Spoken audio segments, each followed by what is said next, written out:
ربی انی لما انزلت الی من خیر فقیر نحمده ونصلی علی رسولہ الکریم اما بعد السلام علیکم ورحمۃ اللہ وبرکاتہ۔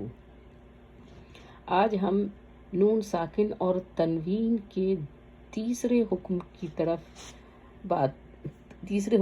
پر بات کریں گے، اور وہ تیسرا حکم کیا ہے؟ وہ اقلاب کہلاتا ہے۔ اچھا، اقلاب کے کیا معنی ہیں؟ اقلاب کے معنی ہے کسی ورڈ کو الٹنا، پلٹنا یا اس کو بدلنا۔ قرآن پڑھتے ہوئے کسی خاص وجہ سے کسی حرف کی آواز کو بدل کر پڑھنا، اس کو اقلاب کہا جاتا ہے۔ حرف اقلاب صرف ایک ہے اور وہ ہے با لیٹر۔ الف کے بعد جو با آتا ہے، یہ وہ با لیٹر ہے۔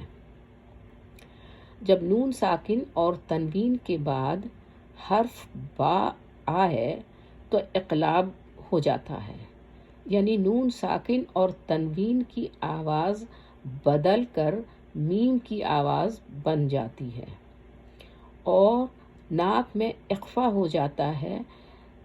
جیسے مثال اس طرح سے لے لیں کہ اردو میں ہم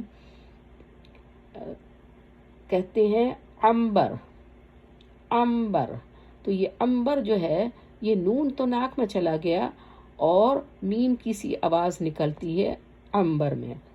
پھر دمبا، نون ناک میں چلا گیا، میم کی آواز آ رہی ہے دمبا۔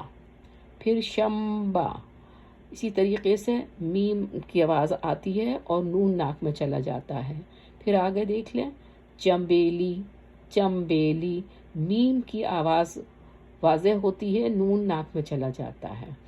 تو یہ ہمارے یہاں اردو میں اس طرح سے نون لکھا تو جاتا ہے لیکن آواز خود بخود ہی بدل جاتی ہے۔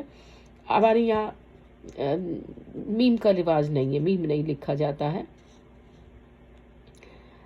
تو بہرحال لیکن آواز ہم تبدیل کر لیتے ہیں۔ اسی طریقے سے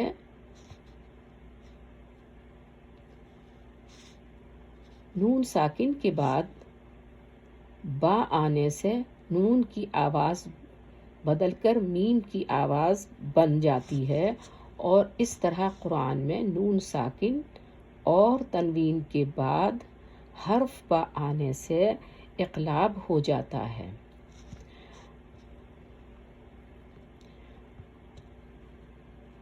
اچھا، اس کے علاوہ جس ورڈ میں اقلاب ہوتا ہے اس جگہ پر نون ساکن یا تنوین پر چھوٹا سا میم لکھا ہوا ہوتا ہے۔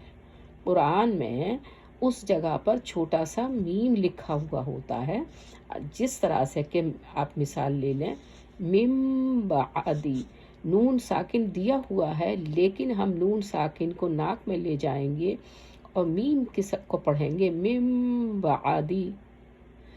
دمبن، نون ساکن ناک میں چلا جائے گا اور میم کو پڑھا جائے گا، میم کی آواز واضح ہوگی دمبن۔ انبیاء،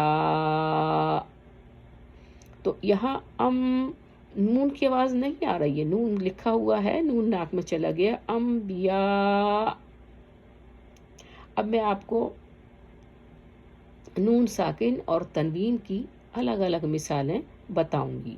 تو پہلے آ جائیے نون ساکن کی مثالیں اقلاب میں۔